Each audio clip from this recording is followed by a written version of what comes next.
regents and queens present here. Let me give you the names of the four. King Sanosuko Skau, Wamambondo, ukhona apha. King Peter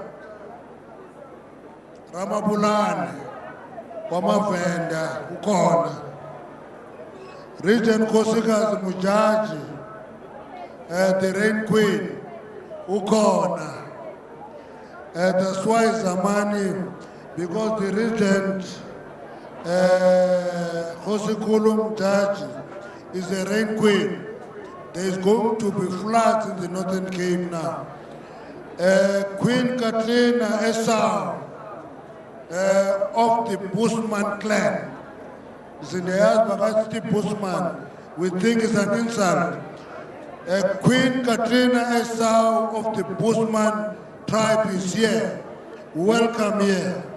So thank you very much for them to come. I wish there would be more and more of the kings and queens and chiefs present here because the ANC is a people's parliament. Now, the Prime Minister of Ethiopia is here today when we gather in the people's parliament. We're going to ask him to have a few words to the people's parliament. That is the highest honor you can ever get if you come to South Africa as a political leader from anywhere in the world. Prime Minister Sabtele.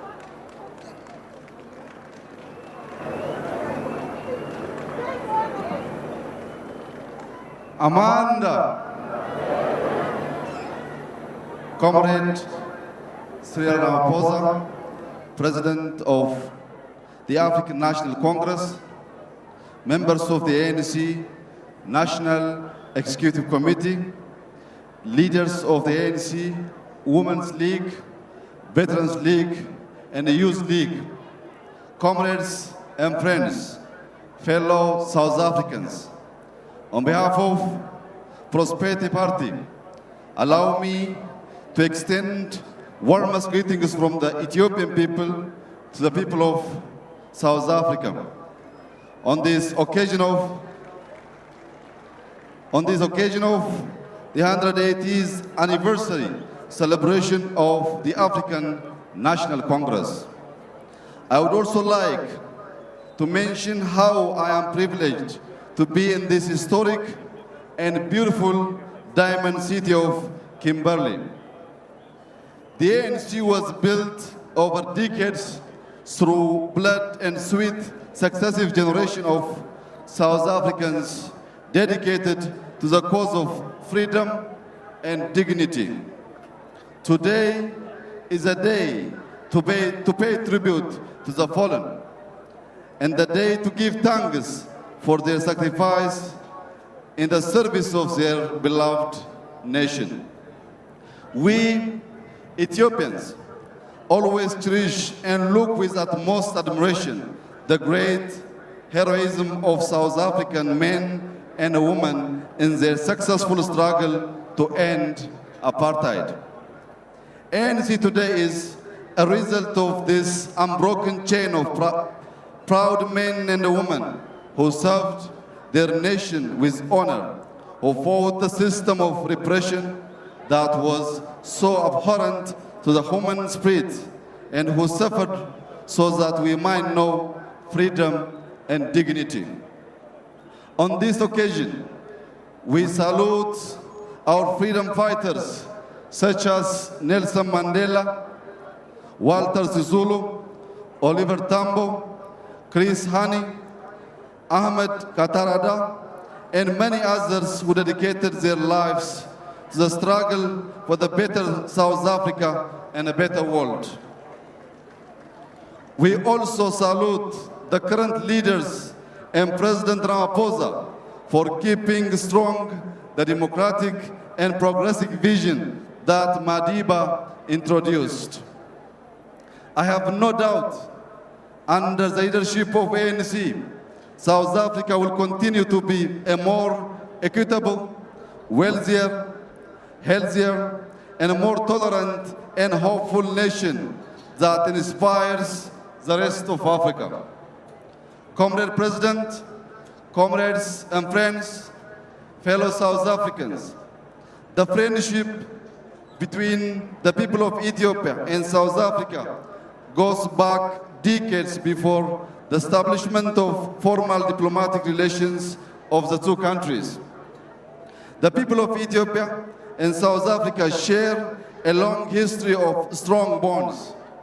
Thousands of Ethiopians live in South Africa and consider it home. We are grateful for your hospitality. We are grateful for the opening your doors and hearts in the spirit of African solidarity. In Ethiopia, my administration is also building a nation that is open to new ideas, talents, and markets. One that is also open to trade, because we know free movement of people and goods makes a modern economy run. Fellow South Africans will also remember that regardless of their differing political orientation at home and abroad, all successive Ethiopian governments have firmly supported the just cause of the people of South Africa for freedom and equality. In 1962, Nelson Mandela traveled to Ethiopia for 3 months of military training with an Ethiopian passport under the name of David Motsamai. In his autography, Madiba speaks fondly about Ethiopia as a country that inspired him to continue his struggle against apartheid.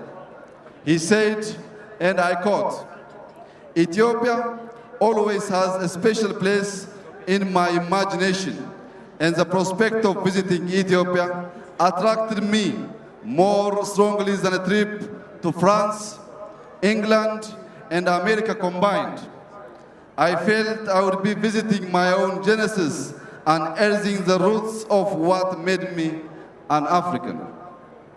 Inasmuch as the inspiration that Madiba had drawn from his time in Ethiopia, we Ethiopians too have continued to be inspired by Madiba's thoughts and vision of dedicated service to humanity. His immense contribution and exemplary leadership towards the promotion of the culture of peace, tolerance, inclusiveness, and forgiveness is also a vision close to our heart. Indeed, we will always remember Madiba for his enduring values of peace and reconciliation, and his dedication and long walk to freedom and justice and equal opportunity. His moral leadership, his decision to transfer power to the next generation the moment he felt his job is done, an act that is so rare in political leadership, is an abiding inspiration to current African leaders in a position of authority. The building in which Madiba was housed while undergoing his military training in Ethiopia is still standing, but far from the manner that represents the great history it witnessed. Let me seize this opportunity, Comrade President, to call upon our two countries' cooperation into developing this historic place into a site that is reflective of the legacy of Madiba and symbolic of the long-standing relations between our two countries and people. Comrade President, comrades and friends, fellow South Africans, today is one of those moments that compels us to reflect on the legacies of the past and the long history that exists between our two nations. I would like to note with satisfaction that the value of freedom, equality, and prosperity that held us together during the heroic struggle to uproot apartheid have served us as a strong foundation for the current excellent relations we have successfully established. Our relationship is based on mutual trust and confidence. It is a relationship informed by our shared vision to advance the progress and prosperity of our people and our continent as a whole. Despite the excellent achievements that we have registered, however, I'm sure comrades will agree that much remains to be done.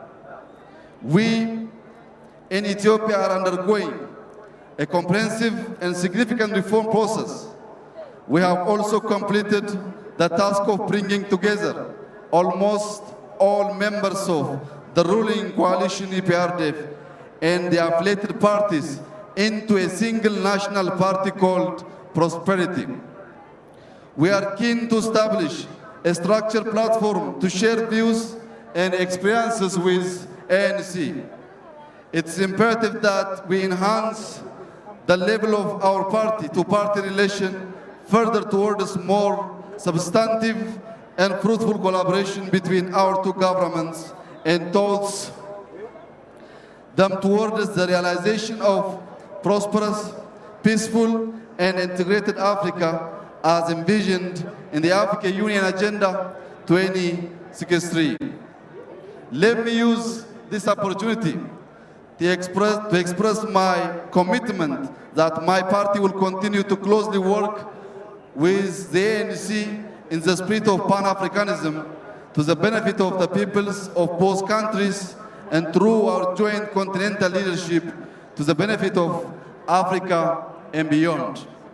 I wish His Excellency Comrade President Cyril Ramaphosa every success as he endeavors to move the ANC into the next stage. Long live the friendship between the people of South Africa and Ethiopia. I thank you very much.